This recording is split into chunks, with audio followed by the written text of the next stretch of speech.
Saya mau cerita. Ada dua orang sahabat yang tinggal di sebuah desa kecil di Italia. Sebut saja nama mereka adalah Pablo dan Bruno. Mereka adalah anak muda yang memiliki impian yang tinggi. Mereka sering berkhayal bagaimana kalau suatu hari nanti mereka menjadi orang terkaya di desanya. Keduanya merupakan orang yang sangat ambisius. Yang mereka perlukan adalah sebuah kesempatan. Pada suatu hari, kesempatan itu pun datang.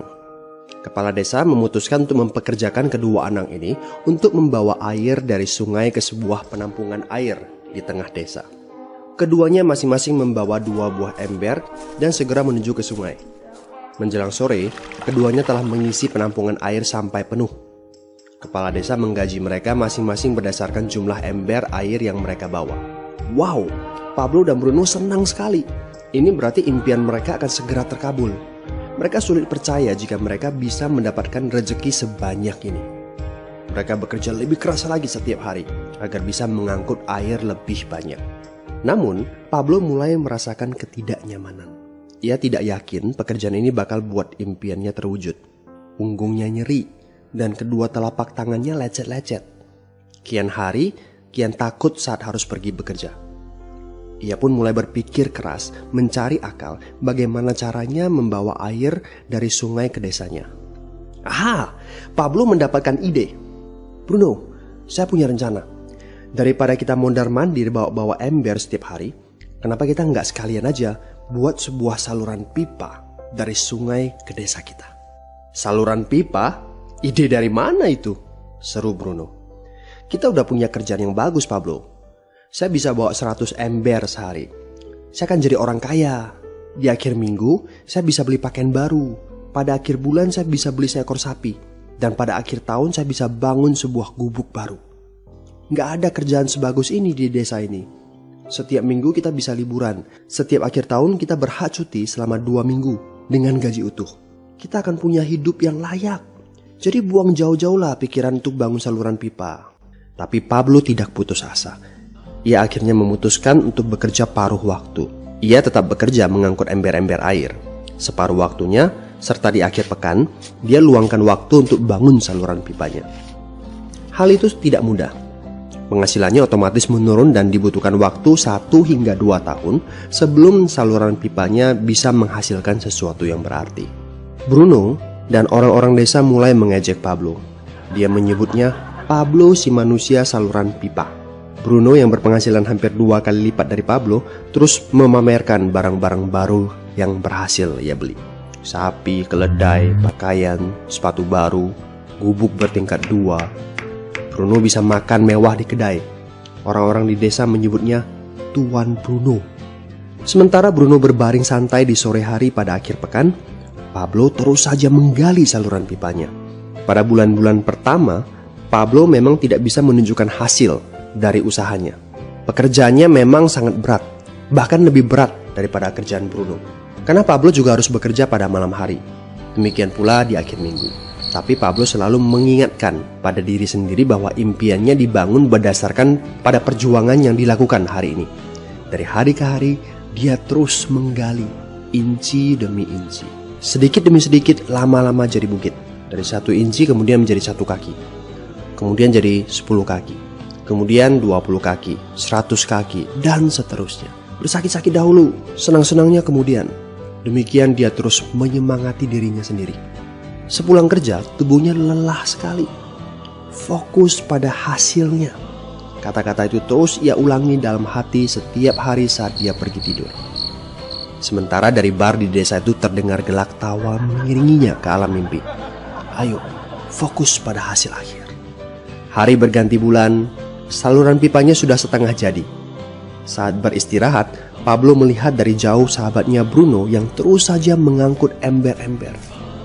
Bahu Bruno tampak semakin lama semakin membungkuk. Dia menyeringai kesakitan. Langkahnya semakin lamban akibat kerja keras setiap hari. Dia semakin jarang bersantai-santai di tempat tidur gantungnya. Dia lebih sering terlihat di bar, duduk dengan wajah letih dan murung. Saat pengunjung bar melihat Bruno, mereka saling berbisik. Hei, ini dia Bruno si manusia ember. Dia lebih suka duduk sendiri di sudut yang gelap ditemani botol-botol kosong di sekelilingnya. Akhirnya, saat bahagia Pablo pun tiba. Saluran pipanya sudah rampung. Orang-orang desa berkumpul saat air mulai mengalir dari saluran pipanya menuju ke penampungan air di desa. Sekarang, desa ini sudah bisa mendapatkan pasokan air bersih secara tetap.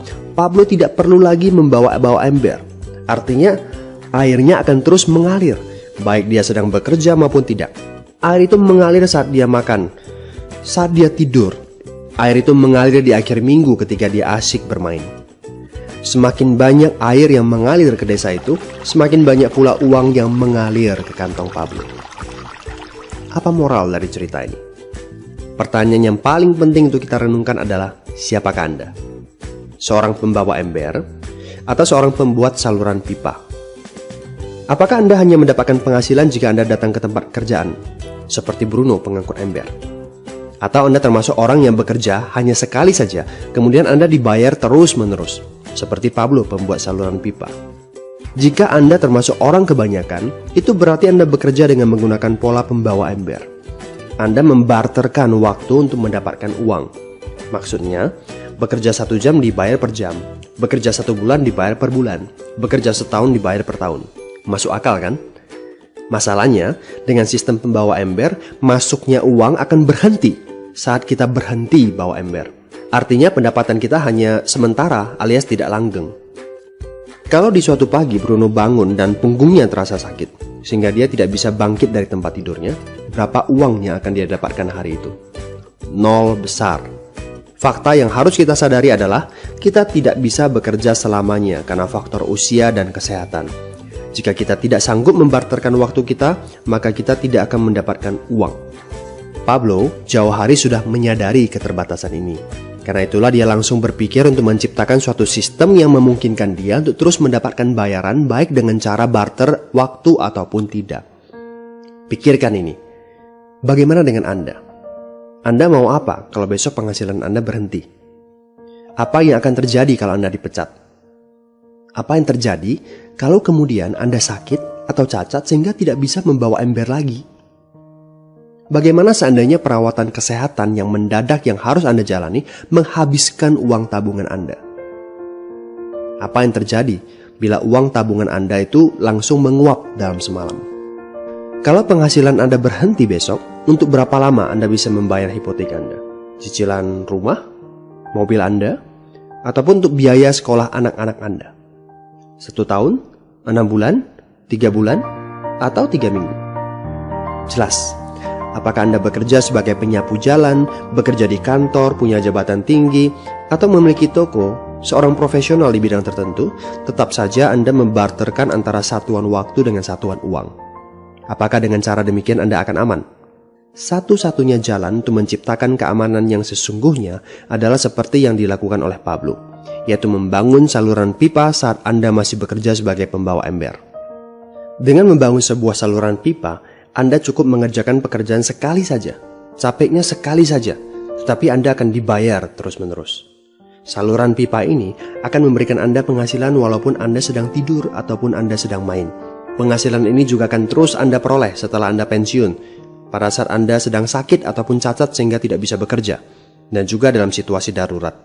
Inilah yang disebut sebagai penghasilan pasif. Anda tahu, saat ini kami sedang membangun saluran pipa yang akan memberikan penghasilan pasif. Mau tahu caranya?